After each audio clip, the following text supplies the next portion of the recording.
hello again. Welcome to another episode of the KashCast. KashCast. I'm sorry. It's me, KashCast, and I have a new guest with me. In honor of Yabba Dabba Dinosaurs dropping soon on HBO Max, I have Talya Perper, who's boarded and directed on the show, and also currently boards on Teen Titans Go. She's also worked on Pickle and Peanut in the past and has wrote some Steven Universe comics. It's really great to have her here. And as always, before we begin, if you have anything you want to add, feel free to jump in. Oh, hey, thank you so much for having me on the pod. I'm happy to be here. I don't know how else I should introduce myself. I guess I'm a storyboard artist. I was a director on Yabba Dabba Dinosaurs. I'm really excited. It's coming out September 30th. I don't know exactly when this is going to drop, but I'm very excited for it to be out in the world finally. Yes, for sure. So let's just start with a lowball question, and well, obviously eventually transition to Yabba Dabba Dinosaurs discussion. So first off, how did you get your start in animation? So, it's actually a really long and convoluted tale. I'll try to make it as brief as possible. So yeah, I graduated from Boston University, from their film school, College of Communication, with a major in film and TV and minor in Japanese. And then I went to, I did their BU in LA internship program, and I did some internships there that were not quite related to animation, because BU is awesome for the entertainment world. They have a lot of connections, but they don't know a lot about animation. So it took me moving out here and living in LA, and I got a job at a graphic design studio as an admin assistant just to pay the bills. I worked on that while I was also taking a la carte classes like Rad Secrets, figure drawing and storyboarding classes, and some figure drawing through Concept Design Academy, which was great because I really needed those fundamentals, and I wasn't able to get them at school because I was learning more about film structure and analysis and stuff like that. Right. So I'm glad that I got the film structure stuff first, because I knew that if I took a la carte classes, I would eventually figure it out.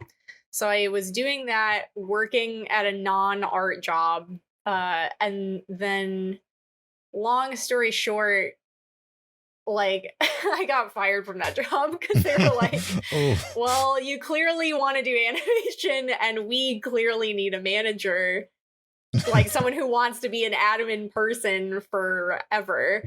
So this is probably going to be the best thing for you. And I was like, okay, cool, but I need money. So I was like, I honestly really struggled for a couple of years out of school, because I was working full time at this admin job and then also doing art stuff and trying to hustle. And then at a certain point, I was like, damn it, I lost this critical job. Now what am I going to do? And it really put the fire under my ass to start networking more seriously. And not just networking, but strategizing for how to even get a job in art that I wanted to get. Because I really wanted to be a board artist. Because I knew that was kind of the fastest track to animation writing in my research, whatever research I could do online.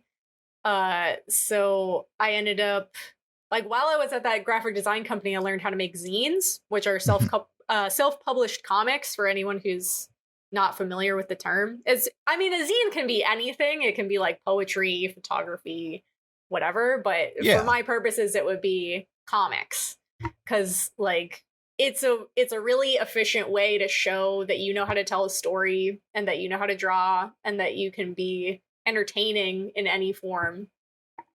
So that was really great that I learned how to self-publish my own books, because graphic design, there were people I met there who were very critical to my growth, and I'm very grateful to them. So through people I met at my job and other people that I met through drink and draws and like just socializing with other artists, I eventually gained enough knowledge to start figuring out like, okay, how do I get a test for a storyboard job? Like, who do I even talk to? Like, where are the recruiters? Like, stuff like that. Yeah. So through those drink and draws, I sort of got us like my first seeds of connections, and then eventually I started working on Pickle and Peanut because I took a storyboard test that they liked.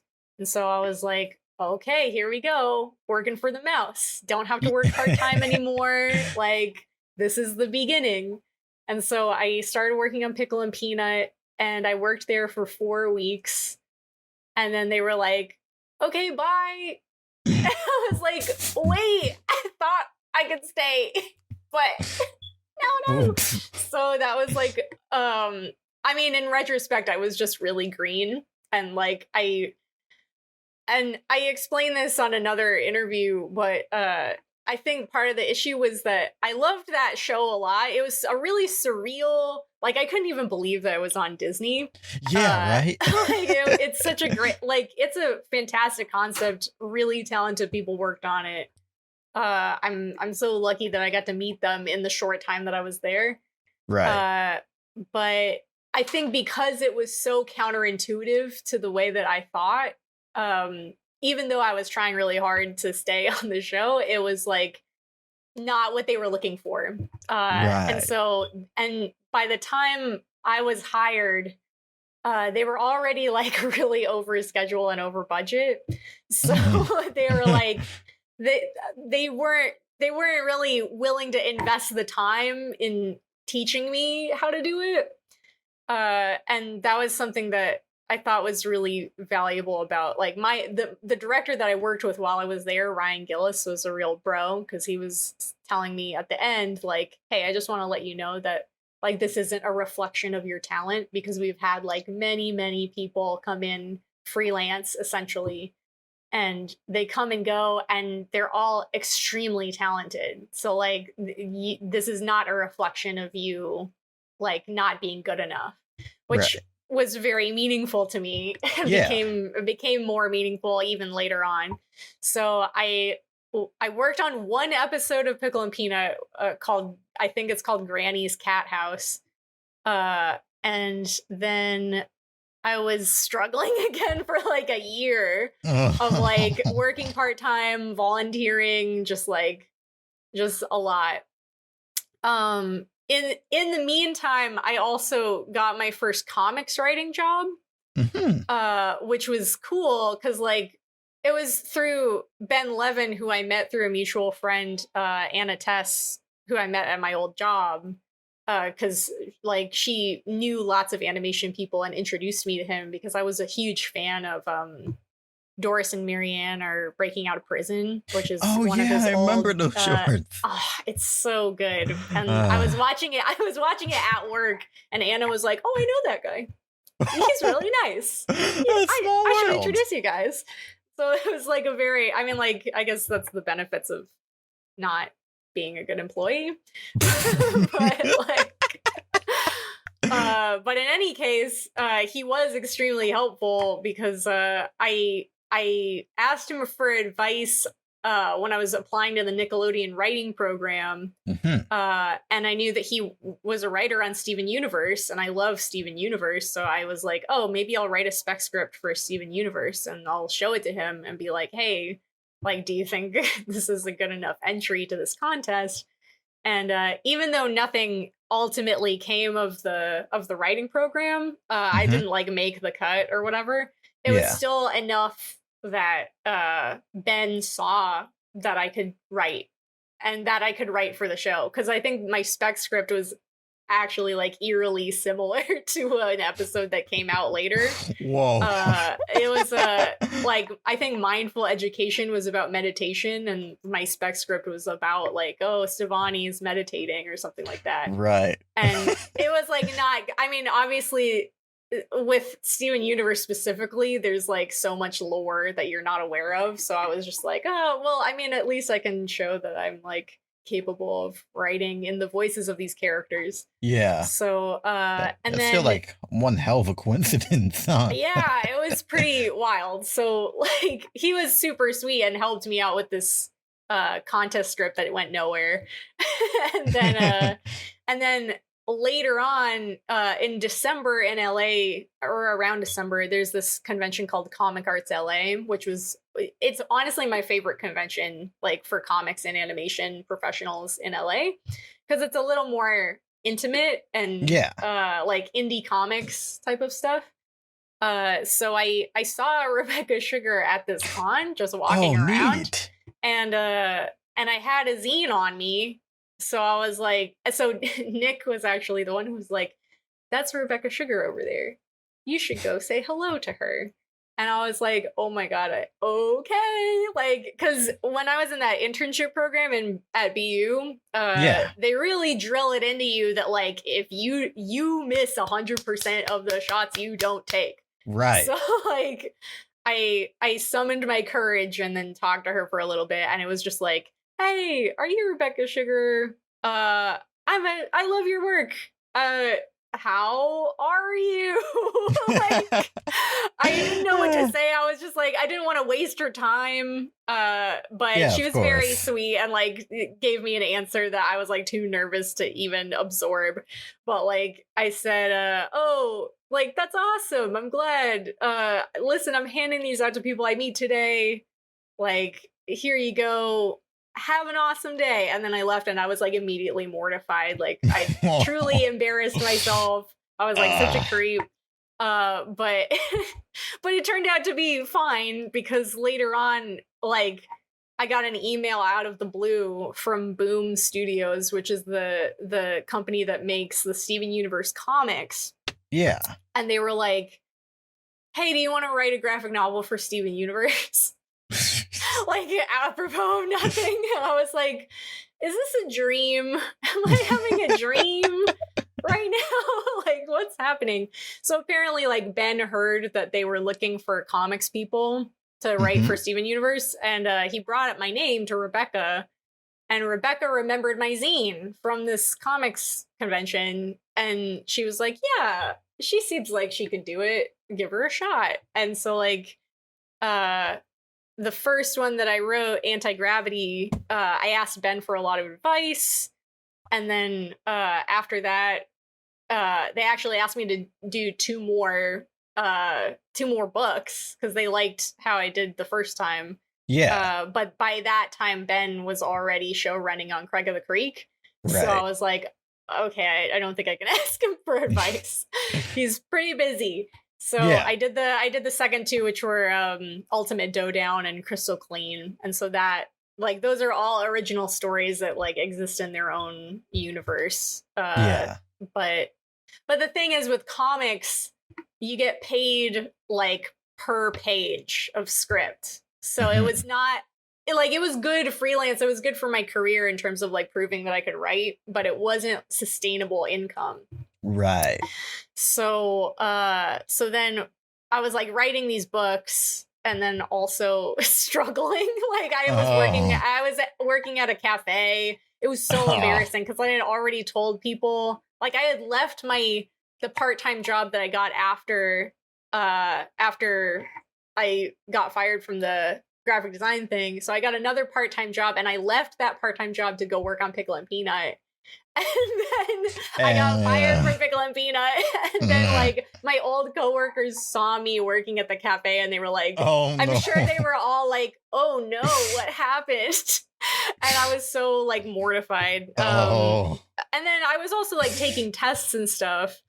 And then eventually I was at my friend Anna's birthday party, and I reconnected with a guy, John Vermilia, who is now a friend of mine, because he was the art director on Yabba Dabba Dinosaurs. Hey. And like I saw him at this party, I gave him a zine. Like I thought he didn't like me at first because he's such a stoic guy, but he was just like happily like talking to me, and I was like, oh, this is great. Cool. Yeah, health insurance. Would love some of that stuff. And then you could like kind of hear the gears in his brain shifting around. Right. And he's right. like, wait a second. The show I'm working on is testing for boards. You should test. And I was like, yeah.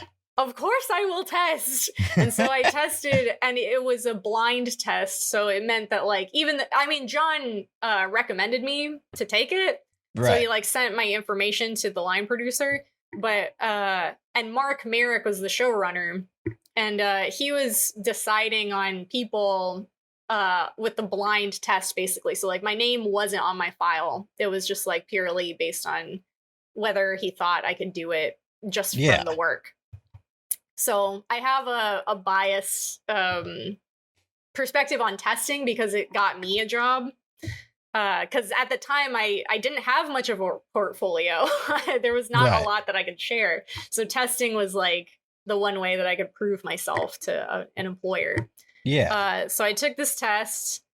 I got the job miraculously because I look back on that test and I didn't know anything about Flash. Like Nick, my fiance, had to teach me Flash to do this test.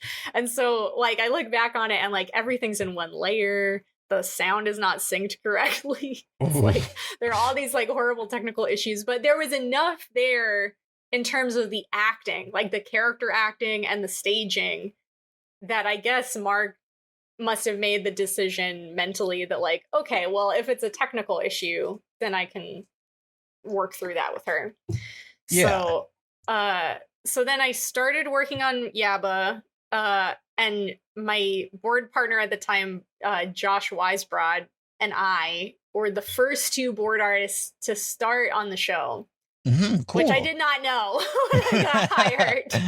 So there was like this awkward period where I was like, okay, well, I had like such intense imposter syndrome because I had come off of this show where they basically told me to, I can swear on this show, right? Oh yeah, for sure. Yeah, like where they basically told me like fuck off, and then I started on Yabba, and they were like, cool, we want to give you all this responsibility for like, like 0 to 100. Because like we had character models, but I was like, oh, so like, do we know where we live?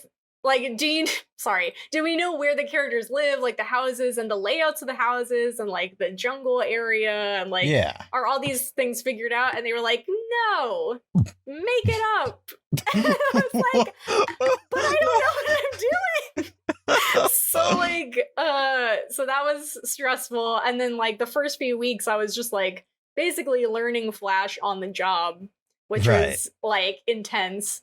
But somehow I made it through, and like it was definitely a lot of like working on Flash files on the weekend just to teach myself the program. Because like I feel like that's one of the fastest ways to learn is to be like, okay, I don't know how to do XYZ. Let me look up a tutorial and figure it out. Oh yeah. But that takes time when you're on the clock, you know? So like I'm glad that I invested that time to learn the program on my own time, just to invest in myself, you know? Yeah.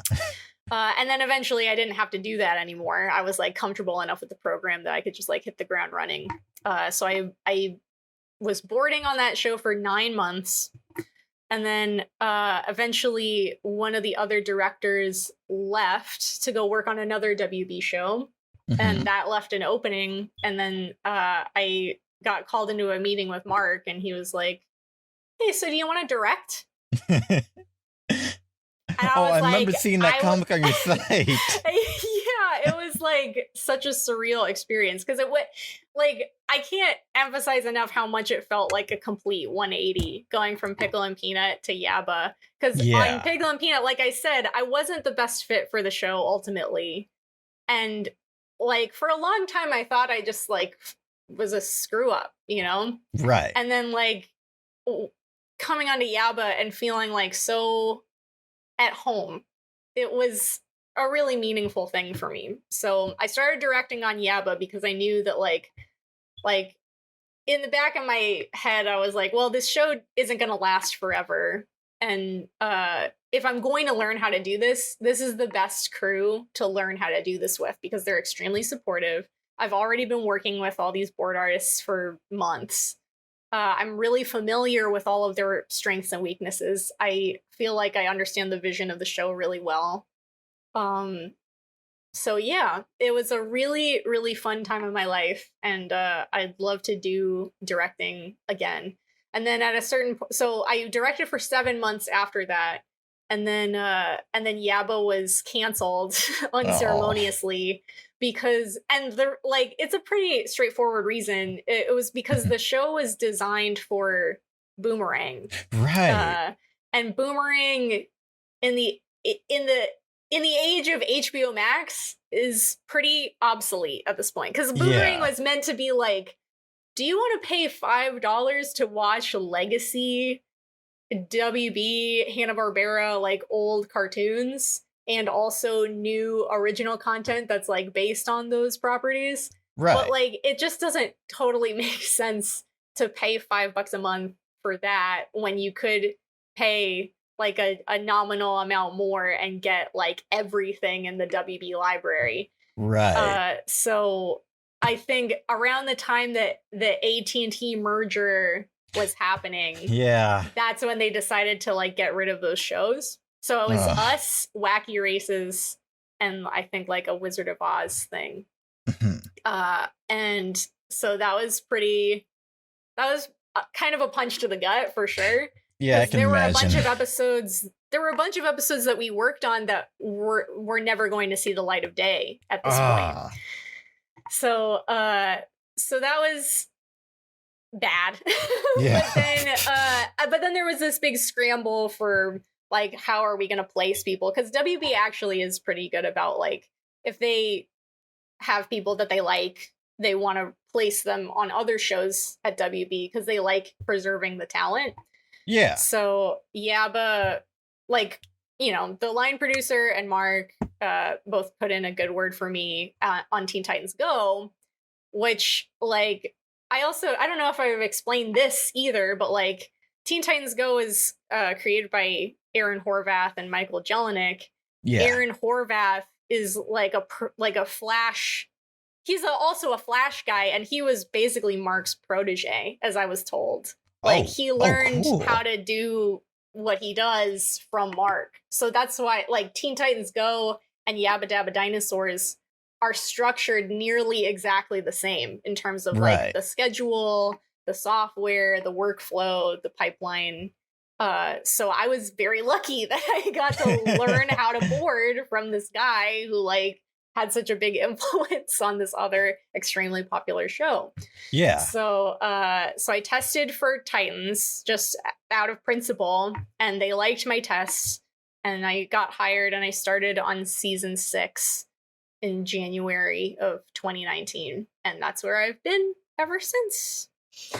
So sorry that was such a long-winded tale, but oh, that's no problem. I mean, like I think we ended up like getting like probably like 3 bullets, like just like knocked off right there. So we had like +1 for efficiency, but nah, it's just like really great to just like hear your origins, and it's obviously just like a really huge globe story just for like going like immediately just like rocky waters to a an environment that like obviously knows who you're capable of, and like people respect that and like see the value in you, because that really does mean a lot. It's like I get emotional thinking about it, like, and I feel very passionate about telling people how I've struggled, because I mean, like, the other thing is I'm also very privileged. Like I live with my partner. My parents were very supportive. They helped me out a lot. Like, I don't want to discount that, because there were like, the years that I was struggling the most, I had a support network. So like, I also don't blame anyone who has to like work at a non-art job for longer, because that's just like the reality of people's situations. Yeah. But I also think it's really important to show that like, if you don't go directly from college to job, you're not a failure. because there were times, like, at my most depressed, I thought that I had really truly fucked up, and that I had, like, made a horrible mistake, that I went to the wrong type of school, but like, I meet more and more artists all the time now who come from every kind of background, and it is like, it's definitely difficult from different angles, but it's not impossible. And I really want to drill that home for people, that, like, you have time to figure it out. And, like, if you're hustling and you're genuine and you go out and you, like, make stuff, share it with your friends, network with your peers, and take lots of board tests. It's truly just a matter of time until things pop off. Oh, for sure.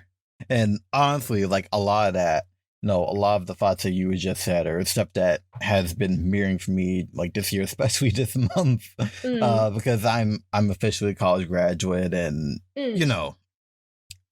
personally, like, I had talked about this in a previous episode, but I originally did not go to an art college or even an art major.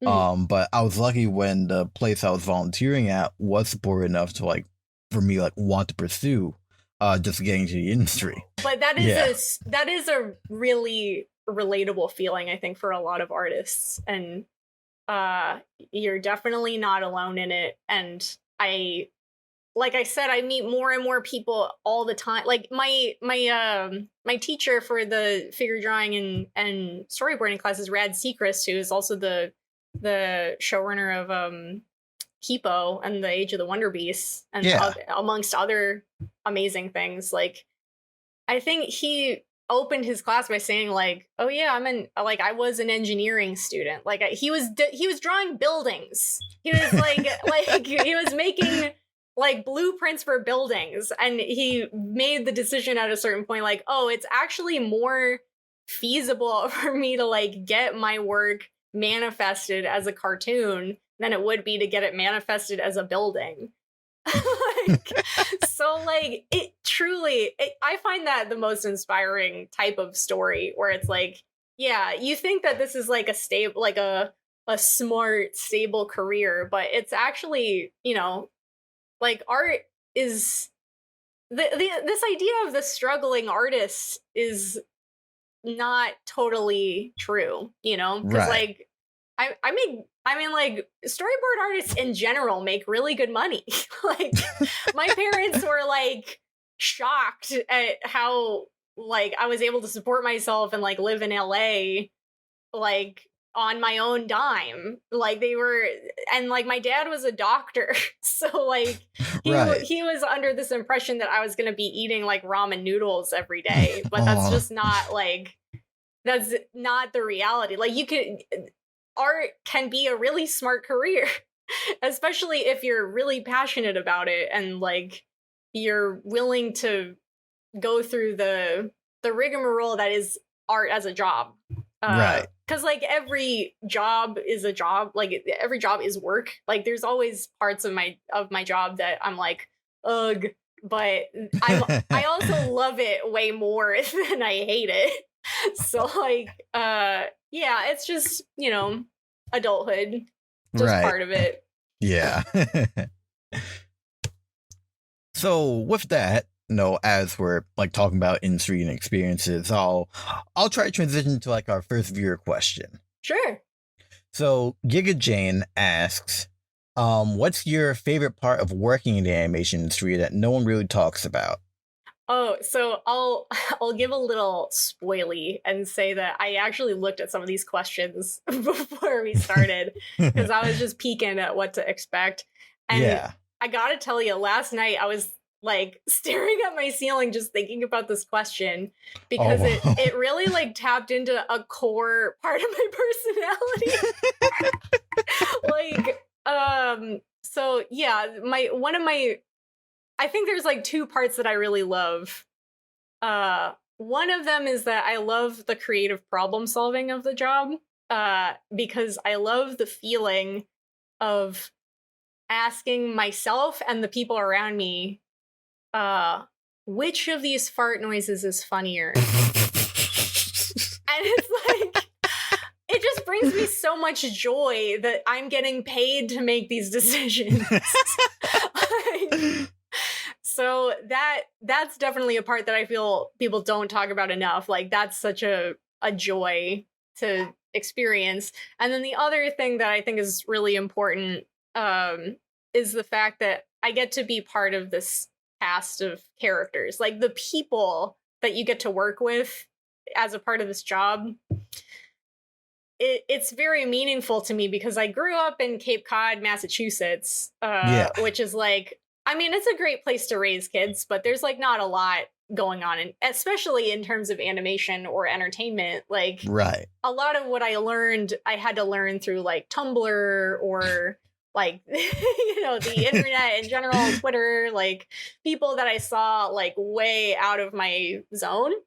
Yeah. And I was like very excited to get out of my small town and start being around people who really got it. Because for a lot of my young life, I was around people who didn't understand what I was trying to do, didn't understand the industry of animation, didn't understand that I wasn't just like being immature. Like, it was hard to explain what I wanted to do with the rest of my life. And then when I got out to LA and I started meeting more animation people, it was just sort of an understanding of like, oh yeah, I want to do that for the rest of my life too. So you don't even have to explain like why you think it's cool or anything like that. Yeah. So that's such an important feeling, like to find your people. It's just critical. And like, I think of all the people that I've met over the course of my career and how fun their personalities are and how they just inspire me on a daily basis. It's part of the reason why I love directing so much, is because you get to interact with a lot of different types of characters. Right. And I also love the creative problem solving of that. Like, what are their strengths? What are their weaknesses? Like, how do I communicate this point to this particular person? How do I get them to really come alive? Like that, it's just the best feeling ever. I don't know how to explain it better than that. But yeah, great question. Oh yeah, that was pretty concise. And now just like transitioning to something for me, and pardon me in advance because I'm gonna fanboy for a bit. But I noticed not only are you a fan of Kablam, which is good, it's one of my favorite shows, but you were directly working with Mark Merrick, who was obviously the person who made the Henry and June segments. So first off, I wanted to ask, what is like about the show that you like that like has resonated with you for this whole time? And then you could just like talk about your experience of like working with Mark Merrick. It's funny that you mentioned that fan art, because like I got inspired to do that fan art because I saw other people were doing fan art of it, and I was like, oh my god, this is my moment. But yeah, Kablam, I was just thinking about that, like being nostalgic about my childhood and stuff like that. And I feel like Kablam was a really unique show, especially the Henry and June segments, because it was like this breaking the fourth wall humor that I think was like starting. It definitely gained a little bit of traction when we were kids, like in the 90s and the aughts and stuff like that. Yeah. And even like, I mean, the Muppets is similar too, where it's like, oh, you see behind the curtain and like they're running a show and like, and there was something kind of fun and encouraging about seeing these kid characters acting like adults and like being stars, and like, but also being goofy and kid-like. And the humor was just a lot more mature, I think, than, I mean, as wacky and like off the wall as it was still like talking up to kids, which I feel really passionate about now too. Like, I know I'm kind of using that word as a crutch, but like it's true. I like, there are so many shows out there that they're like concocted by executives who are really detached from childhood, and they are just like, oh, well, we'll do this thing that's popular, and like kids won't know the difference, you know, like Right. they're like there's this attitude of like kids are dumb, which I think is really damaging, because I remember when I was volunteering back when I was like doing all these tests, I was volunteering at this place called 826 LA, which does like creative writing and tutoring for kids after school. Aw. So I was working with a lot of kids, and it's just like it's shocking how effective it is to just be like, "Oh yeah, you're smart. You figured it out. Like you solved the problem.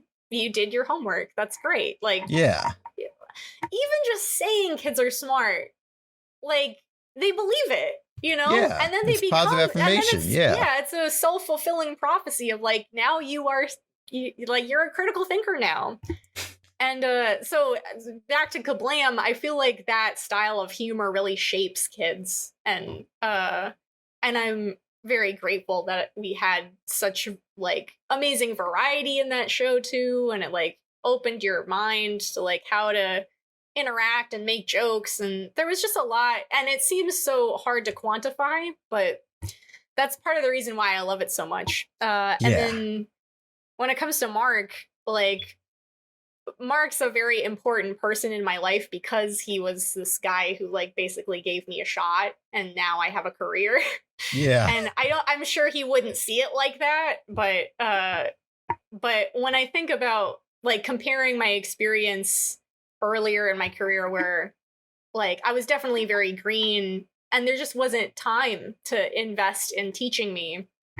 When I started on Yabba, there were many times where, especially in the beginning, where I was learning how to board and flash, and I would go into these reviews with Mark, and he would sit with me for hours just teaching me the difference between groups and symbols and like showing me wow. how to like make shots into their own symbols, and like showing me all these things that like I honestly get emotional thinking about how like he really didn't have to do that. Aw. So and it's funny because he comes off as such a grouch, and I think that's like part of his brand is that like, oh, I'm a grouchy guy, but like when you actually look at his actions, he's like a very golden-hearted person. So it was great working with him, and it felt very satisfying to know that like he had these high standards for the show, like because Yabba was a show that he really he wanted it to look like his stuff, because like he's been working with WB for many years, and there's always this phenomenon of like, you know, you do the boards and they have all this flavor, and then it goes through design and layout and animation, and like you need that collaboration to even make a show, period. But by the time it actually gets to the screen, it's lost some of the flavor. Oh, right. And like some of it is because they're like trying to angle it towards a specific audience, or they're trying to make it clean or like palate friendly, you know. But Mark's stuff has always been really raw and chaotic. Like he has a background in painting, so like a lot of his compositions are things that people who have only studied cartoons wouldn't even think to conceive of. It's like and that's very inspiring to me. So I tried to absorb as much as I could from him, especially because like when when John was telling me about the job, he was like, oh, I'm like, we're testing for boards, and he said like, oh, Mark is show running it, and I was like, oh, where, like I wasn't familiar with his name, and he was just like, oh, Kablam. And I was like, oh, it is Kablam. And then I got the test, and the test was like, okay, here's like some rough character designs. Here's the script. Go nuts. And so like the designs were really rough, and I was like, oh, this doesn't seem like like what I would think WB would do. And then I saw they also sent an animatic that Mark had done of a different project as like, it will make it look like this, essentially. Right. And as soon as his designs were in motion, it was like a completely different experience. It was like, Yeah. oh my God, I want to do this. This is what I want to do. Like, it was just like a come to God moment of Yeah. like, whoa, I need to learn how to do this. So I feel very, very grateful that he was like the guy who gave me a shot to start. And I'm really excited for what he's working on now, but I don't want to talk about it because it's not my place to talk about. But Right. like definitely keep an eye out for his stuff. I'm very hyped. Oh, for sure. Like Mark, no, he's another one of my favorite artists that I've kept up with like over the years. Like I as a as someone who's also a lost median, on the side, I really admire the fact that he went through the times like upload his master tapes of Kablam to his own personal website. Oh my God, yeah. His website is so wild. Yeah. It's really funny. My God. Oh man. And to be honest, what you were mentioning earlier about, how rough, in a good way, of course, like some storyboards can be, and, how Mark wants to embrace that, that's actually something that that's something I want to embrace myself. But when I was looking at storyboards from like a previous WB project, Right Now Kapow, which, we had discussed earlier on this show with a freelance writer who did some work on it. I remember, like, of course, like the show looks good, but it was just funnier seeing like Mark's style because he just exaggerates the expressions. Like, it's rough, but it's like unfiltered in a good way, and just, you know what I mean, the vibes and all that. I know exactly what you mean. There was a piece of advice that I remember picking up. This is like ancient for me and my life, but back in the DeviantArt days, Thurip Van Orman, who is the creator of the Marvelous Misadventures of Flapjack, he had an account on DeviantArt, and I remember very clearly he had some post that was talking about how ugly drawings are funny. Yeah. And I was like, and like, I think especially when you're starting out in animation or art, there's this obsession with like, I have to draw good. I have to draw well. And like, that is good. Like, you definitely need the fundamentals. I'm not trying to say like, fuck the fundamentals. Yeah. But like, yeah, once you have an understanding of the rules, then you can start breaking the rules and making things that like are so upsetting looking to see. And that is a joke in itself. Along those same lines, there was another great piece of advice that I picked up because this is like also ancient because Cinefamily, the theater in LA, is no longer here. But back when it still existed, they did this festival called Animation Breakdown, and one of the events that I remember going to with Nick was it was hosted by Christy Caracas, who created Super Jail. Ooh. And he did a midnight show where he just invited all his friends to share their favorite insane YouTube videos. And I was really curious, so I went, and it was just such a great curation of like insanity. And I think as a sheltered child myself, I'm always fascinated with other people's perspectives like that. Yeah. And he, I think it was him. It was either him or one of his friends who said, it's so easy to like things that are good. Challenge yourself to like things that are bad and figure out what you like about them.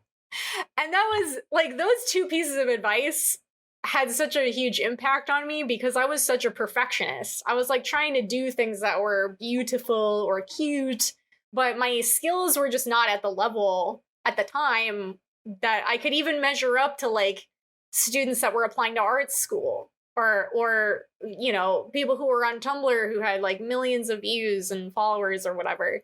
Yeah. But it was meaningful to be like, you know, you can just draw shitty and like people will love it.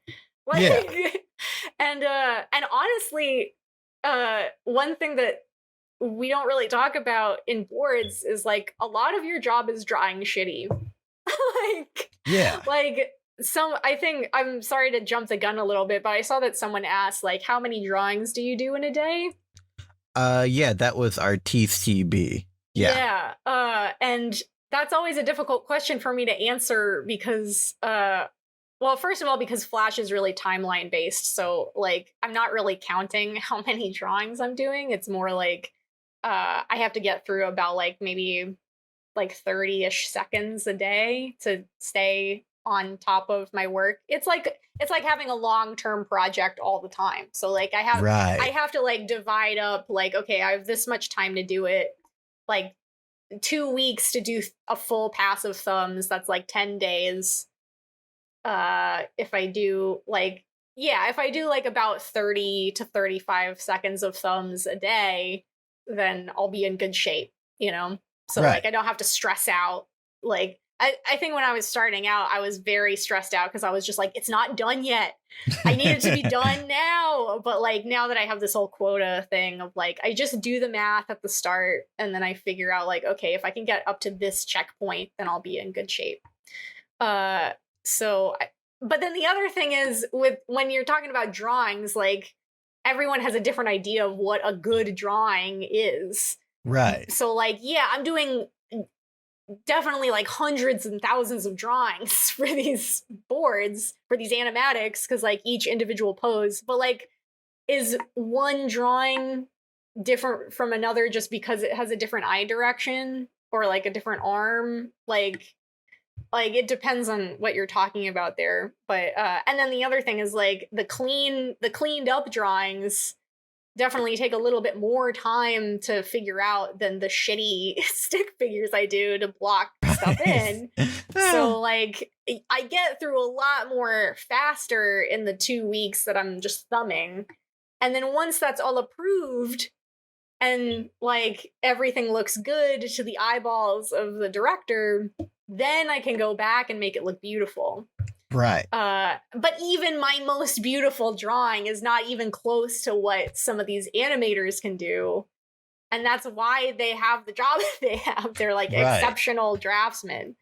So like even my top level drawings are like kind of shitty compared to what other amazing artists that we have on staff can do. So I don't know if that answers the question adequately enough, but that's just my perspective on it.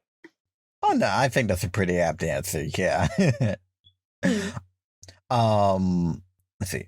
Oh, okay. But we'll transition to two questions actually. We have okay. So we have questions from our last guest, Kareen Engel. So hey. Hi, Kareen. Hi. So, question 1, yo, Talya, what you snacking on lately?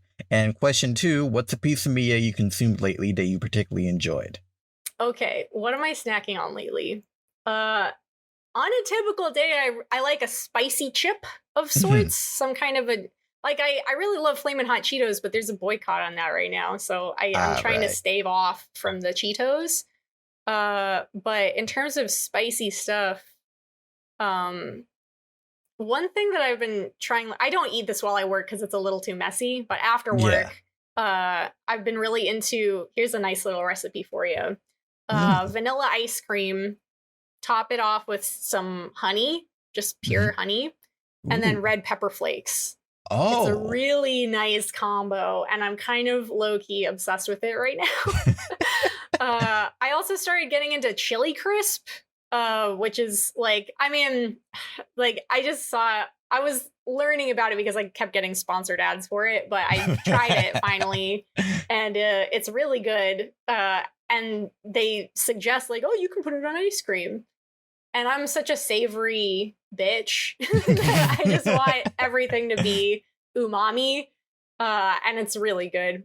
But you have to be careful because it's like, it's pretty rich. You know? Yeah. So that's what I've been snacking on lately, in short. And And then her second question was, what's a piece of media that I like lately? Yeah. I'm really addicted to rom-com manga. So I have a few on my rotation that I've been like peeking on as often as possible. Rent a Girlfriend is the one that I talk about with my friend Bronco every week. But it's been getting pretty trashy, so I don't know if I want to necessarily recommend it. It's just one of these things where it's like, all right, confess. Right. All right, like next chapter, he's definitely gonna confess. It's like, when? Like, get on with it. So there's that, and then there's dumb. So the story of a dumb prefect and a high school girl with an inappropriate skirt length. There's a huge meme of like, there are all these manga coming out now that have like really literal titles. Yeah. They're really funny to me. Like, I'm banging my rival in a parallel world? Like, I turned into a girl and turned on all the nights. I need to have sex to turn back? Question mark? Exclamation point? So stuff like that is really fun. And then I also, on Netflix, I'm really into Midnight Diner, which is a show that no one else I know is watching. But it's really fun. It's like it's a sappy soap opera type thing about a diner in Japan that's only open from like midnight to 7 a.m. and then they get all sorts of crazy characters who show up and have wild stories to tell. And it's like, a lot of it's really overacted, but I don't know. It's fun to watch. Yeah. I don't mean to be too weeaboo-y about it either, because a lot of it is Japanese stuff. Yeah. I've also been reading Golden Kamuy lately. That's really good. Highly, highly recommend. Like, one of the best seinen manga I've read in a long, long time. Yeah, I feel like it's all Japanese stuff, but I guess that's just who I am. Hey, that's no shame. I mean, like, I'm big Tokuder. Karina's obviously big Tokuder. I mean, like, I feel like it's kind of like an in-joke when just like watching anime stuff these days, just like how many obscure anime references you can find. So yeah, you know, it's whatever. I try not to. I mean, like, when stuff's really hyped up, it sort of turns me off to it because I'm like, all right, sure. But but Bronco also got me into Haikyuu, and Haikyuu is like one of the best shonen manga I've read in a long time. Also, Ooh. like, and I was very skeptical about it going in because I was like, sports. Yeah, I get it, but it's a very human story. On top of that, I think I like stuff that really dives into character, and like whatever that happens to be. And I also like watching things that are like off the beaten path for me, even like stuff that I would not normally watch. Like, Nick has been reading Dune lately, and so he was like, let's watch the David Lynch Dune. And I was like, hell yeah, I love David Lynch. Let's go. And it was such a shit show. Oh my god. Like, imagine going into that movie and not having any context. Like, if you were just a normie and you didn't read the book and you were like going in totally cold, it would be like a nightmare. But that's like his whole brand. So like I like seeing stuff like that and trying to get inspiration from all different types of sources, not cartoons. Because I love watching cartoons. I'm sure Karine talked about this too, because she's similar, that like seeing things that are outside of cartoons enriches your experience. Yeah, like, having good media diet. Yeah, and like trying to pick up poses, like even like watching Seinfeld. I saw that I was and you know, stand-up comedy in general. I love stand-up comedy, like, because when it's just one person performing, you really get to see their gestures come out, and like you're picking up more for your library, your like mental library of like, this is how people talk. Because there's definitely a syndrome of people who they only watch cartoons and they have a job because they're very familiar with the cartoon tropes, but then you'll get poses back that are like, I can't believe it. Like who, like, when was the last time you saw someone like throwing their arms up in the air like excitedly and not as a joke. Like knowing the context for all these different gestures and how they're used and how they make sense in context is very important, especially for a board artist. Like, you really need to study human behavior and not be like stuck in your hole. Like, go outside, touch grass, basically. So that's did I answer the question? I think I went off on a tangent. Oh, no. Like, trust me. Look, around here, like, as long as we have good conversations, like, tangents are completely fine.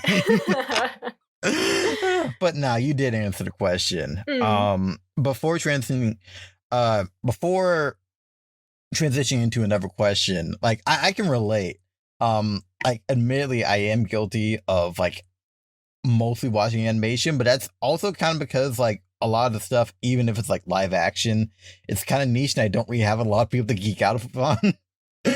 Yeah, like finding people to talk about it with you too is it's a gift, because, like, you know, Karina was the one who told me about RuPaul's Drag Race, and I wouldn't have necessarily checked it out unless she had said, like, you gotta watch it for the poses. You gotta. And, like, I don't know. There's also, like, just going down YouTube holes and getting, like, really sucked into other people's worlds. Like, like, here's a good example. I did an episode, I was boarding on an episode called Record Book, where Starfire grows out her nails really, really, really, really long. And in order to do research for that, I had to look up videos of, like, okay, well, how do these Guinness Book Record long nail people handle things? Like, how do they move around in the world? Like, like if your nails are that long, it sort of limits your gestures. So I was like, okay, well, I need to know how they do stuff like that. And it really, like, sends you down a rabbit hole of, like, okay, well, having long nails is an inherently female quality, quote unquote. So a lot of women who get into doing the long nails are doing it because they're exaggerating this symbol of femininity, and it makes them feel good. You know, it's like an identity affirmer. So, like, there are these clubs of women who, like, you know, they hang out at these nail salons and they paint their nails and they spend so much money on their nails. And, like, you know, you ask them, like, would you date a man if he wanted you to cut your nails short? And they were like, no. Like, if he doesn't like the nails, he can fuck off. And then the women with the really long nails see it as a huge point of pride. And they keep their nails really, I mean, like, as clean as you can keep really long nails like that. Oh, wow. And they're like razors. It's like, it's wild stuff. And they can't, like, some of them, like they paint the nail up until, like, a certain point, and then it's just so long that it would cost, like, thousands of dollars for them to paint the whole nail. But then, so conversely, the men who do these long nail challenges are, like, the complete opposite, where they're doing it, like, pretty much out of spite. Like, there was this one guy who was like, he is like an Indian guy. I think his name's Chalal or something like that. And his teacher was like, you'll never know what it's like to break a nail. You'll never understand unless you grow nails of your own. And so he was like, oh yeah, I'm gonna fucking grow it then. And so he did for, like, the rest of his life. And he finally had to cut off this, like, giant curly fry of a nail off of his hand because it paralyzed his hand. No. Like, and that stuff is stuff that I would never, it's so fascinating to me on a human level. And I was doing it all for research for this board. And, like, so I was using that to inform, like, okay, well, what shape of nail is the grossest? And it's definitely the curly fry nail, for sure. But because she's a woman, she would, like she'd take care of it. So it would be, like, a perfect curl for, like, a long, straight, like, spear. So like that kind of stuff is really funny to me. Like the character decision, like the motivation that goes into why characters do what they do. Yeah.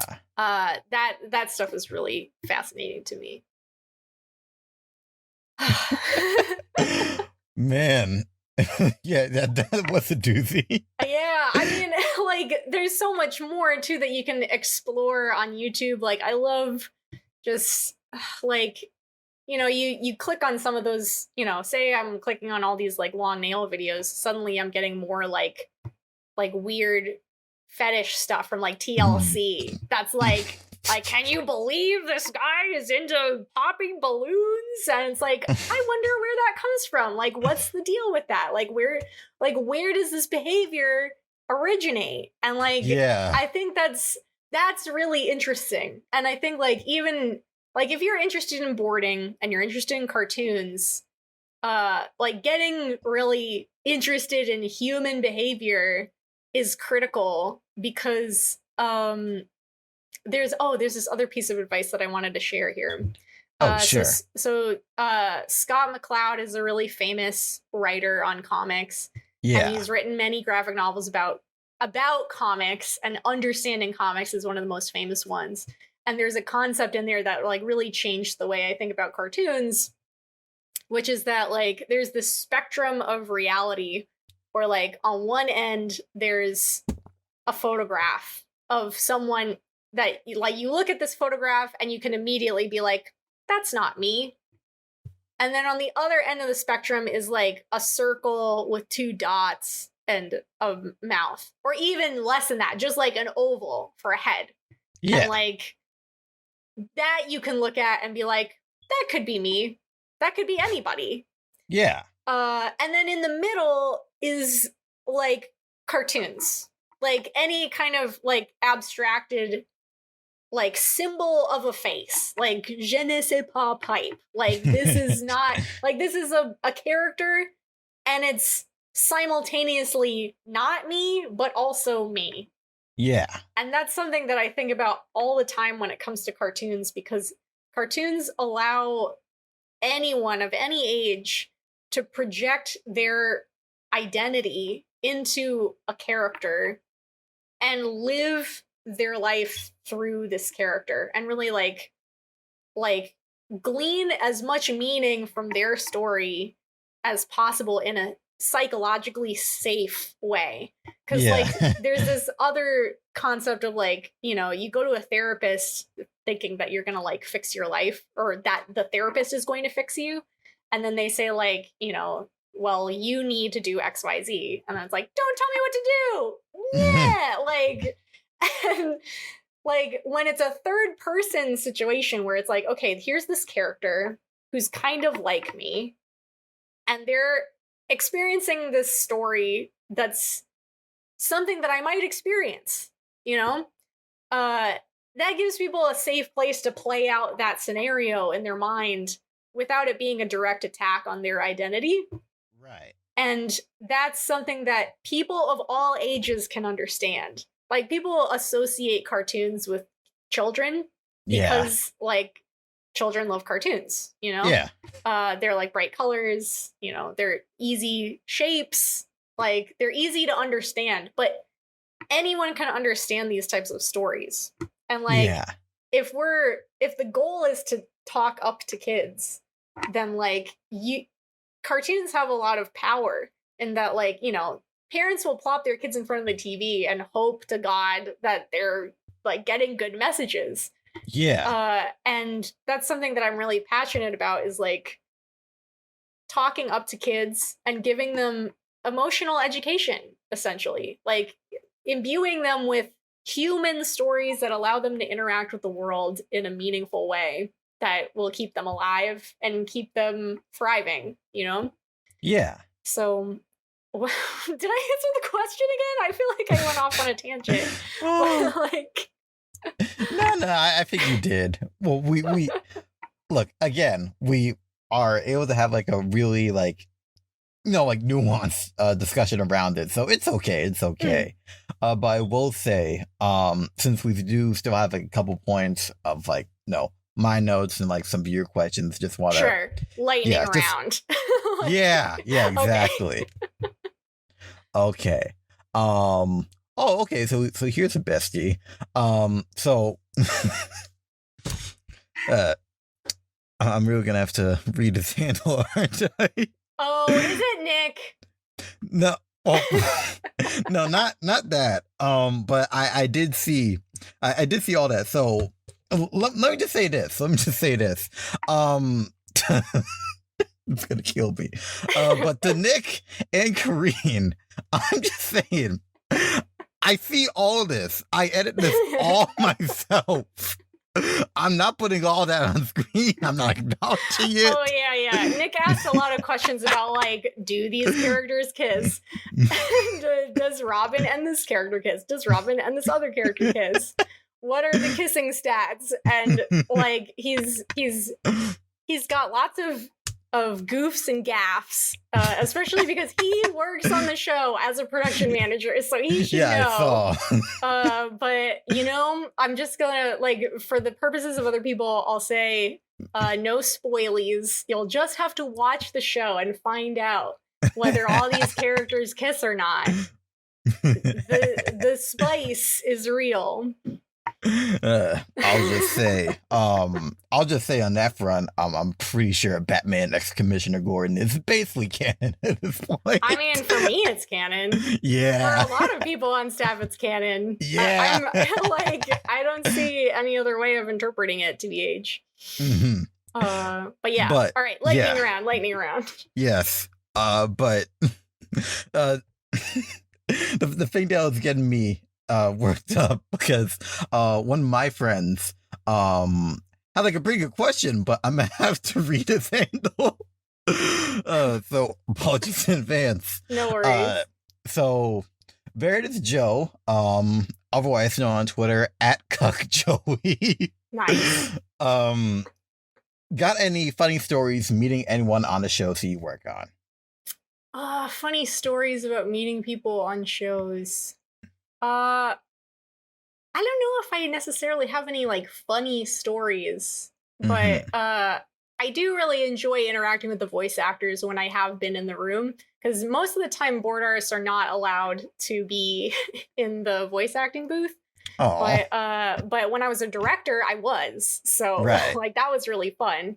Yeah. And then on Titans, I also got to be in the booth a little bit because I wrote 2 episodes. One called Zimdings, which is about typography. Yeah. And then another one that was like an Easter episode called Feed Me, which is like the Easter Bunny has like an eldritch horror type. Well, not eldritch horror, but like I was trying to make it a horror type episode about like this unknown rival that the Easter Bunny has.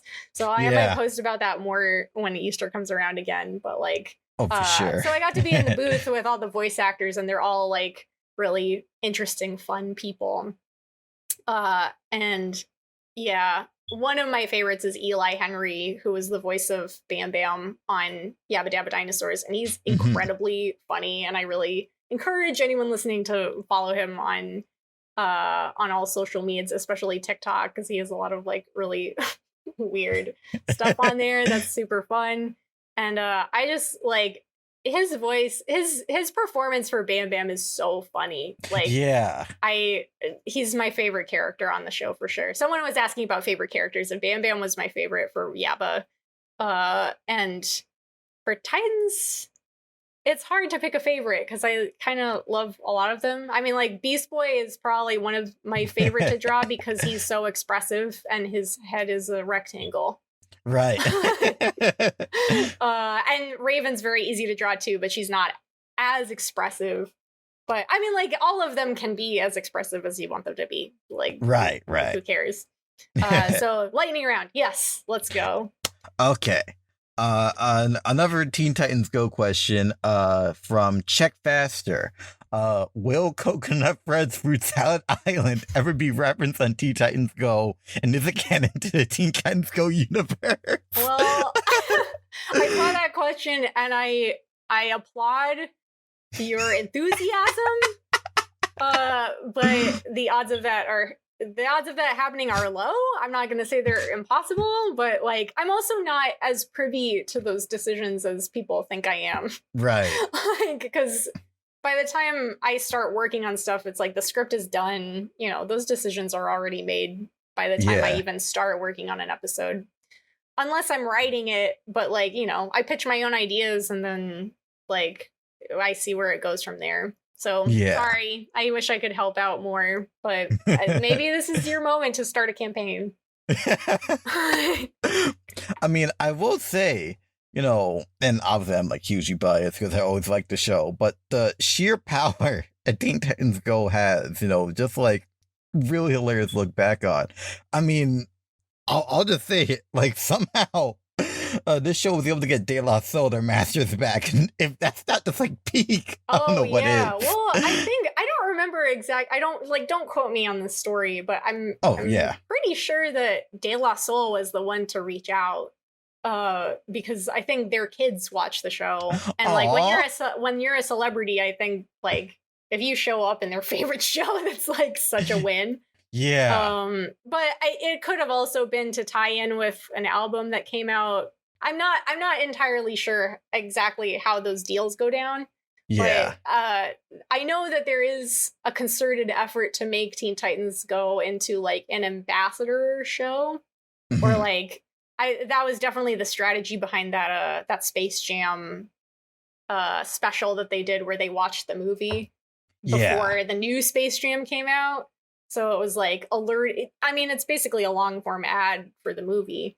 Yeah, of course. But obviously we're trying to like give it value adds of comedy. I didn't work. Yeah. Well, I did some revisions for that. I didn't work on it directly, but I helped out. So that's all I can say about that. Yeah. And like and of course, like before transitioning to a new question, but like on the topic of like crossover, it's like I'm still impressed with like what has crossed over. Like Freakazoid episode was the last thing I was expecting from this show. Yeah. Well, I think I don't know exactly the strategy behind that too, but I know that Rob Paulson. Wait, no, not Rob Paulson. Paul Rugg. Right. Yeah. He's awesome. And yeah, they got like that was like one of the last Ed Asner performances that we got to experience, and I worked on that episode, and it was really fun, and I'm glad I got a chance to work with such a wacky character. So yeah, like again, I think it's part of that like Teen Titans Go as ambassadors strategy, where we're trying to revive old stuff and like, you know, alter children's tastes a little bit, maybe. But like again, a lot of those decisions get made before I even start boarding on anything, so I can't really speak to all the strategy stuff, but like it is fun and I'm glad that it happened. I'll only half joke about someday getting a high puffy crossover. There's been too many to count. Oh yeah. But to transition to one of my questions, and we kind of partially already touched on it, but what are some of your interests and hobbies, and how are you able to put them in your work if you're able to? So when I'm working full time, right now I'm on hiatus, so I get to indulge in all these other hobbies that I don't usually get time to do. But it's always good to have hobbies that are not screen based. So one of those things for me is gardening. And I kind of like that because I don't really involve it in my work. It has nothing to do with work. And I can just focus completely on like making our balcony space really nice. Right. So that's really good to like get away from the screen, especially if you're like in front of it for 8 hours at a time. I recommend going out and touching grass, as I said earlier. But beyond that, I also really like making music. And I actually just released an EP on Bandcamp earlier. Nice. It's called Casita, and I recorded it at my parents' guest house because it's like a nice place to record my own voice for hours and hours. And it's Yeah. such a it's a very I have like weird mixed feelings about it because for so much of my career I've been focusing on my career. Like Hmm. like purely on animation and like getting my shit together so that I can like put food on the table. So Yeah. this hobby that I've had since like I'll say early college, like late in high school I was in a band. I played violin and sang a little Ooh. bit. But it was just like, I was doing it because it was fun and I Yeah. liked hanging out and making music with friends. Yeah. And in college I started using GarageBand to record my own voice and like loop it and like make harmonies. Ooh. And like the reason I have mixed feelings about it is because it's like it's a form of self-expression for me, but it's like not funny. Like it's not like comedy jokes. It's like like super sappy, emotional, sentimental songs. Yeah. Like, and a lot of them, especially from my far past, are about like boys I had crushes on that didn't give a fuck about Aw. me. So like, it's so not the brand that I've spent like many years trying to build. But at the same time, I really enjoy doing it. Like, I like the satisfaction of seeing harmonies line up like that. So since I've been on hiatus, I decided to spend a little time like putting out a collection of songs that I've written over the last 4 years that I've just been like singing in the shower for 4 years. So that's fulfilling in its own way. Like I don't expect it to go anywhere. I mean, like in the future, I'd love to write a song for a cartoon. That's something that's kind Yeah. of on my bucket list because you can get a lot of money by writing songs. Especially if you write a theme song, because then the theme song plays in front of every episode. Oh, that would Uh, be neat. so like every time it plays, you get a royalty check. But that's like up to the gods. I don't know when that will happen. I'm just sort of putting it out there like, hey, I do this. It's fun. I would love to do more Yeah. of it. One question that I had, like when you're drawing yourself, like if you're like making doodles or autobio comics, just like expressing yourself, um, what's your approach on doing that, and how would you advise someone else who wants to do the same?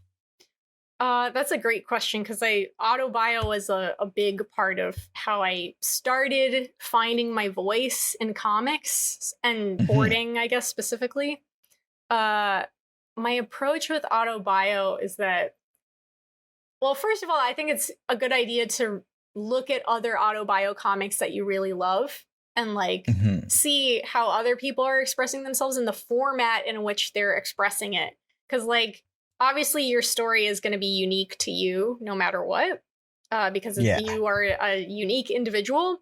But I did a lot of research going to like zine fests and comic art delay and like looking at other people's uh versions of storytelling and trying to pick out the things that I thought worked the best for how I wanted to express myself and like fusing those pieces together.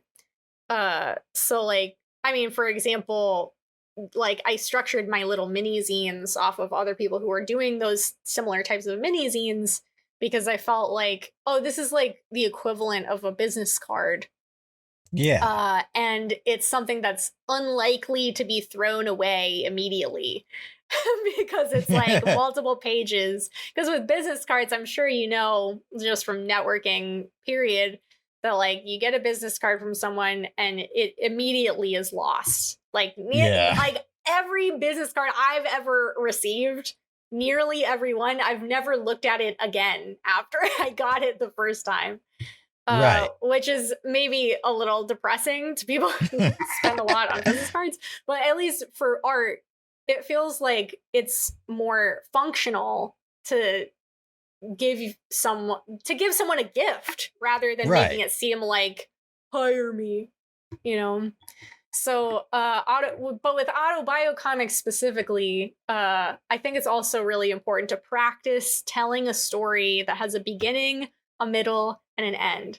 a setup and a punchline, or a series of setups and punchlines that would be reasonably interesting to someone who had no context for your life. Because I think I've definitely seen comics where it's like, oh, clearly this is very funny to this person, but I have no context for why this is funny, so it's not funny to me. Right. So, I mean, I'm also assuming that you're doing it to be funny, which is not always the case. Sometimes you want it to be like poignant and meaningful. But if that's the case, you should base it off of other people who have done poignant and meaningful comics. Yeah. And a lot of it is just experimenting with things and seeing what hits and what doesn't hit, and like seeing what resonates with people and what's maybe a little too obscure or like not being communicated well. Because like the idea is that you're communicating to someone else a feeling that you have of some kind, and you're trying to capture that feeling in a series of symbols, essentially, of like, all right, this is a drawing of a person that represents me, and this is that character interacting with a background or another character or a prop or something like that.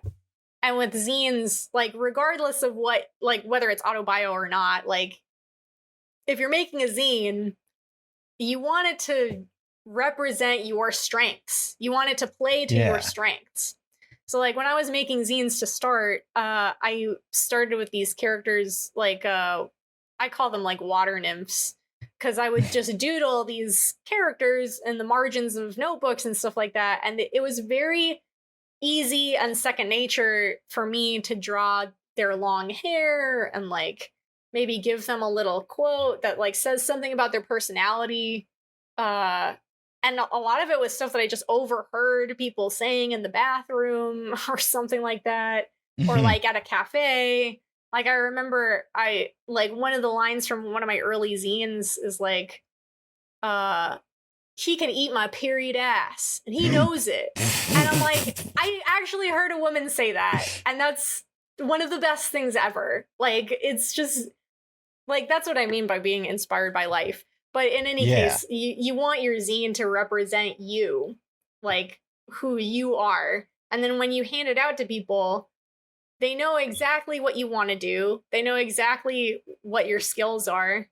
And you're playing to your strengths, so people know that immediately. And it feels like they're receiving a gift where it's like, oh, wow, like, when you're famous one day, I'll be able to sell this for a lot of money or something. Yeah. Or like, this is an heirloom. And yeah, like, making something that has a function, I think, is the core advice of that. For sure. Because that's something that I've honestly evaluated with myself. Because, like, even as a kid, like, I hadn't, like, I love, like, fan art, and I love, like, like, fantastical characters and all things, but something that I realized in quarantine, just, like, about me as an artist, is that, like, I never really took the time to draw myself, because I just kind of assumed that, like, me or just, like, my stories, like, wouldn't be as interesting. And slowly I'm trying to, just, like, deconstruct that, and just trying to, like, not only just, like, embrace myself, but just, like, what I have to bring to the table.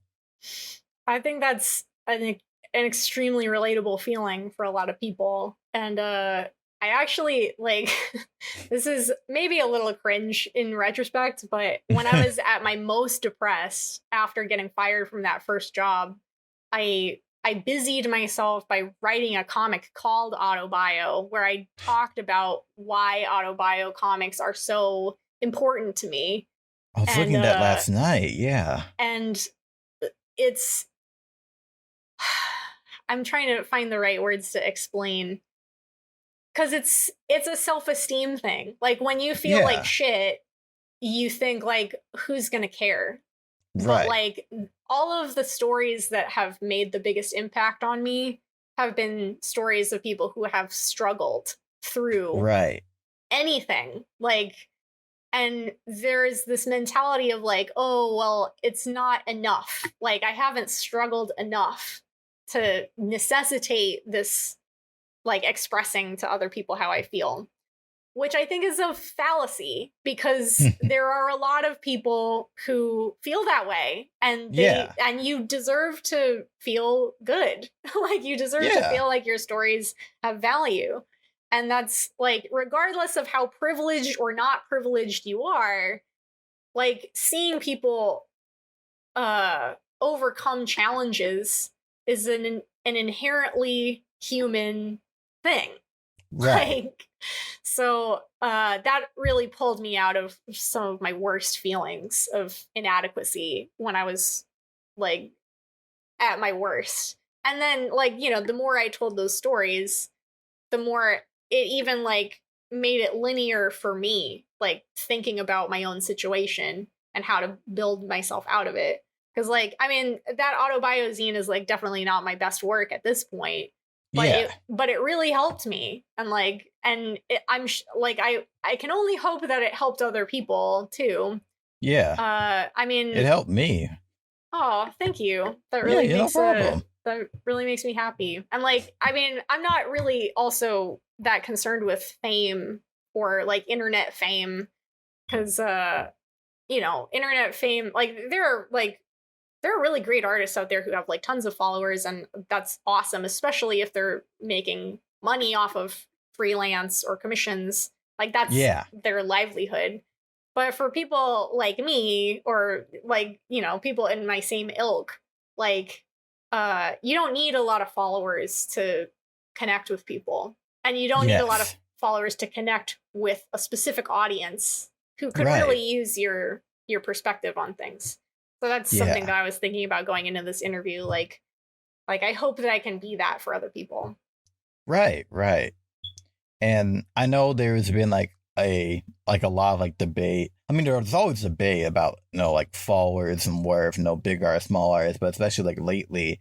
And, you know, when I think about like how that relates to me, I kind of just stopped caring. And like, I know like not everyone can or is able to do it.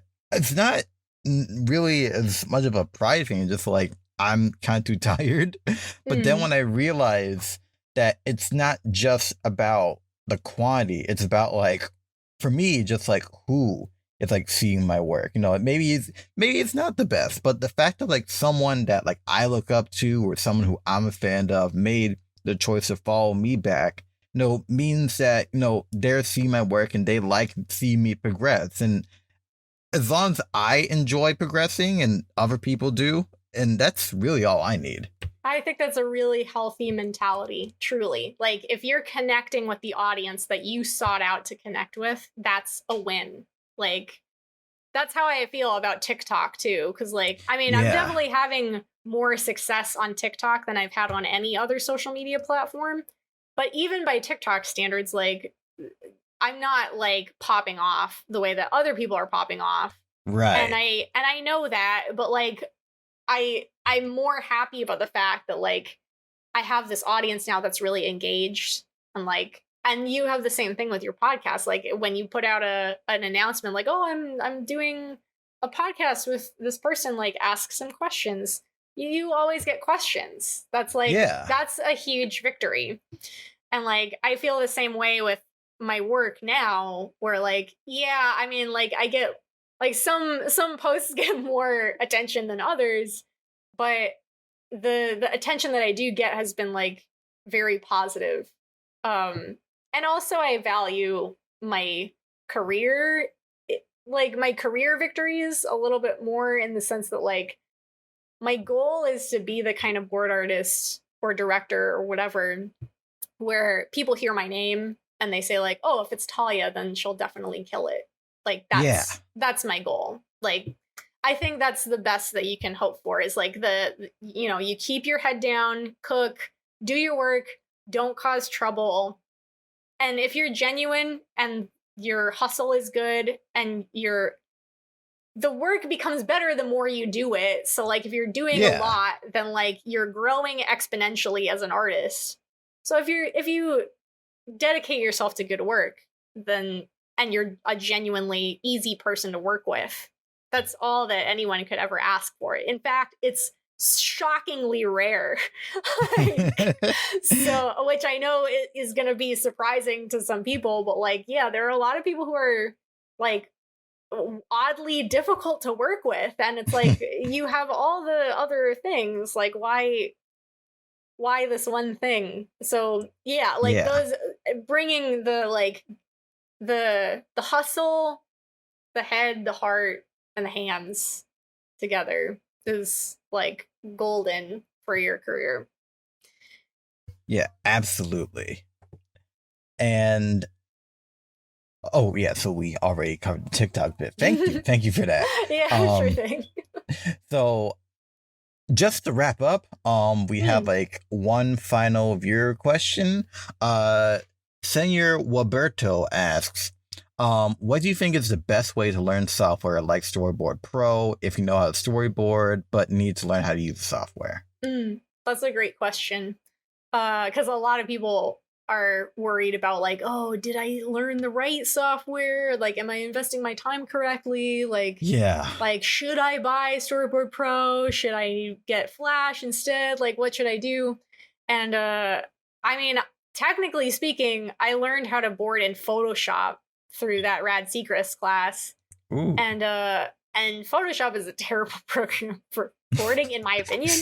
It's very clunky, but Rad's been using it for years. And his point in doing that, I mean, he didn't require that we work in Photoshop. He was just like, use whatever program you have, because the same principles apply with boards to whatever program you're going to use. Right. So, I mean, I think the best way to learn any software is just by doing a project in that software, because you can look at tutorials and like learn individual skills, but I feel like most of what you're going to get out of that is like looping GIFs or GIFs or whatever of like of things that are like shards that, you know, you put out, and it's like, oh, well, I mean, that's cool. Like, I'm glad you learned how to do that. But when you're working on a project, then you start asking yourself questions like, how do I do a zoom out? How do I do a zoom in? How do I do a crossfade? How do I achieve this type of perspective? How do I like capture this type of emotion? And you're tailoring your questions to what you personally want to express. So regardless of what software you're using, it's really just like learning a different language. Like, I mean, I work in Flash on a regular basis. I was just recently doing some freelance in Storyboard Pro, and I was a little worried about like, oh, like, I hope I can do this on time, considering that I'm not that familiar with the software. But it's pretty straightforward in a lot of ways. And even though I had like some trouble trying to do the same things that I like to do in Flash, I figured it out. Like, even if it was clunky, like, I'm sure like if there were other people around me that I could ask to like look over my shoulder and tell me like, how do I do this? Like, that's the most success I've had with learning a software, is asking other people. And there are plenty of YouTube tutorials too, but like sometimes they don't they aren't specific enough to like what exactly you want to do. Like, how do I make like all these rocks explode into multiple shards and pieces? Or like, how do I loop this in Storyboard Pro? Because like looping anything in Storyboard Pro has been kind of a struggle for me. But that, I know that people are able to do it. Yeah.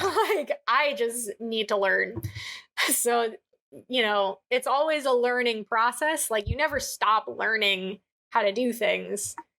And yeah, it's just like experience is the best teacher.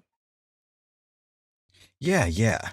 It really is. You know, sometimes, you know, you just have to just like put all your energy in just like something and do it, because it's not going to be like the final time you make something on your own, but you gain a little bit of experience each time and you get better and get better. And, you know, people like to see progress. Yeah. I mean, I look back on my student films, like my live action student films, and cringe, because there were so many things that I wanted to be able to do that we just didn't have the resources for. Or like one day, one of my like classmates forgot to bring a prop, and so like we just didn't have that prop. And like that's another thing that I really love about animation is like, all right, if you want that prop, just draw it. Like, we don't have to like go to the store and buy the thing. So, but even then, like, I'm glad I did those things because like it was worth it for me to learn how to work in a group. It was worth it for me to learn how to direct people. I told this story to that. There was a CS Fullerton student that asked me some questions for a school project, and this was one of the stories I told about when I was in college. My last year, I took this class called Advanced Production, which was basically like a directing class. Mm-hmm.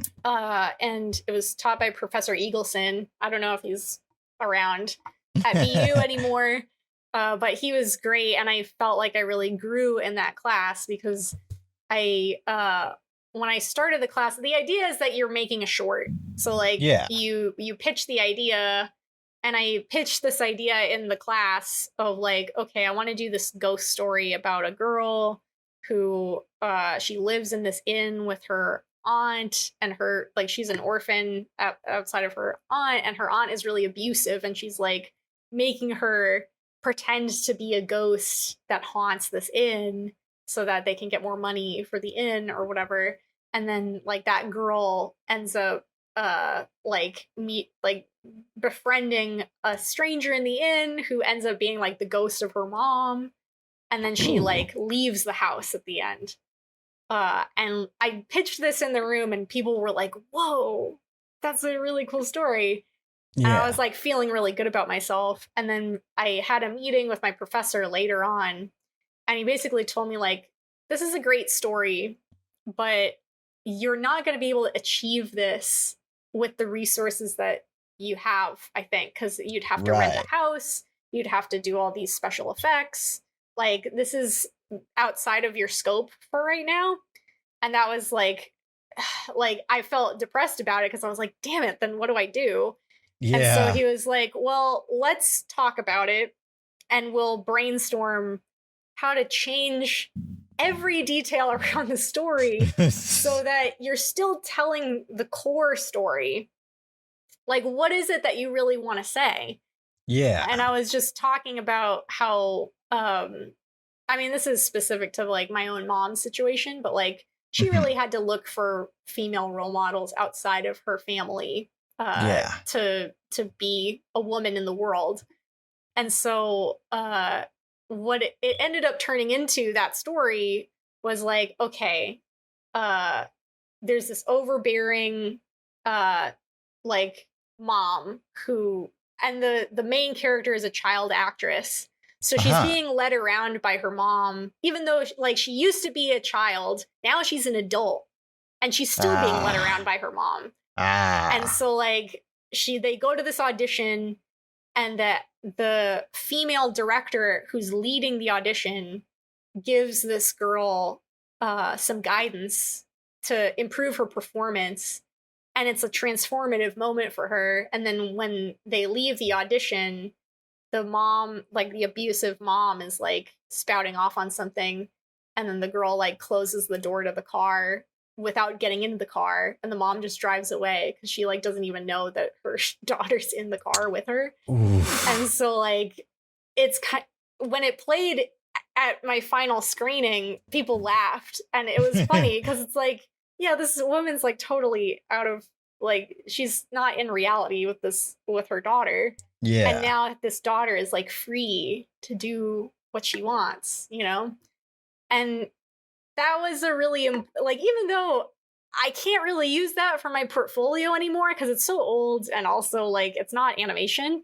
Yeah. It was a lesson that I've applied to writing and directing and boarding, that like, if you know what you want to say, you can change every detail to make it something that you can make, you know? Right. Like to make it achievable and feasible so that like you can become a better artist faster. You don't have to like get hung up on like, oh, it has to be this, like I need this specific thing, and like like the more you put out, even if it's bad, you're still getting better, you know? Yeah. So I hope that's encouraging for anyone who's like feeling hung up on stuff like that. Oh yeah, definitely. Honestly, I think I need to hear a little bit about that myself because, like, personally, like, I'm really ambitious and I'm also perfectionist, but I'm basically entirely self-taught. So it is like kind of, well, not like spiteful, but it's just like frustrating when I see like, other people, even people younger than me, just like leagues beyond me. I'm just like, I'm not mad at them. I'm mad at me because I want to be better, because I know I can do better. Again, another really relatable feeling. Like, there are so many people out there who feel like that they're going too slow or that it's too late for them, and it's just simply not true. Because everyone's situations are different, and like for all those people who like go viral or whatever, like if you're jealous of someone, you have to be jealous of their whole life, and you don't know what's going on with them. Yeah. So yeah, I think like if you're dedicated to connecting with an audience and you're dedicated to making that work as good as you can in the time period that you are currently existing, then I think that's all you can really do. I mean, like you're doing exactly what you need to do is what I'm trying to say. Yeah. And I think that's actually like a pretty good note to end our episode on. Yeah. But before we depart for good, obviously this has been just like a great discussion. But before we depart for good, where can people find you? And now that Yabba Dabba Dinosaurs the plugs. Yeah. Yes. So Yabba Dabba Dinosaurs comes out on September 30th on HBO Max, and I would love it if you could watch it. I directed 2 episodes that are in that like first, the first and final season. Yeah. You can find them. It's like if you have HBO Max, you'll find it. But yeah. And then Teen Titans Go, there are new episodes coming out now. Like I think one just came out called Polyethylene and Terephthalate that I boarded on. And there's more coming out Saturday mornings on Cartoon Network or the Cartoon Network app. Yeah. I am on social media at Talya on Twitter, Instagram, and TikTok. Yeah. And on TikTok, I answer a lot of questions about storyboarding and animation. So I've been doing more interview stuff like this. So I'm going to start posting clips of interview stuff. But on top of that, I'll also be posting animatics of stuff that I've boarded or written. And I might start posting my music there too. I'm also on Bandcamp if you just search up Talya Perper. Yeah. And I wrote those Steven Universe books. Yeah, of course. At Barnes and Noble and anywhere you find comic books, just search up my name and you'll find it. But Neato. I think that's everything. Yeah, quite a resume. And I guess for me, as always, if you're listening to this podcast, you should be on anchor.fm/KashCast, KashCast. In between our last and this current episode, I was actually able to get on Apple Podcasts, so that's another way you can listen. Really would appreciate the plays. Not just on YouTube, but thank you for the views there. But, like listening on the podcasting platforms actually helps more than you think.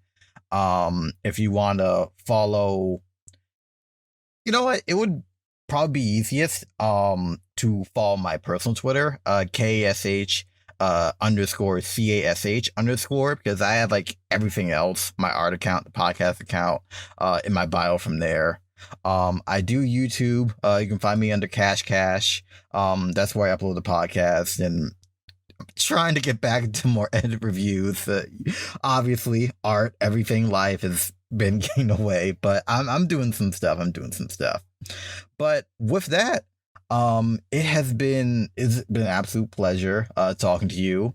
If you're ever interested in coming back, obviously the door's wide open. Oh, And of this has course. just been great.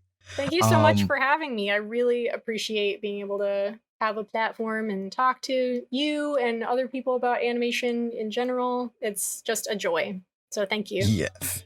Oh, no problem. Thank you for being on and just being supportive. I truly appreciate it. Anytime. And with that, we are finally going to wrap up another episode of the KashCast. I have been Cash. And I am Talya Perper. And we will both see you next time. Just remember to take care, stay safe, wear a mask, and love and peace always.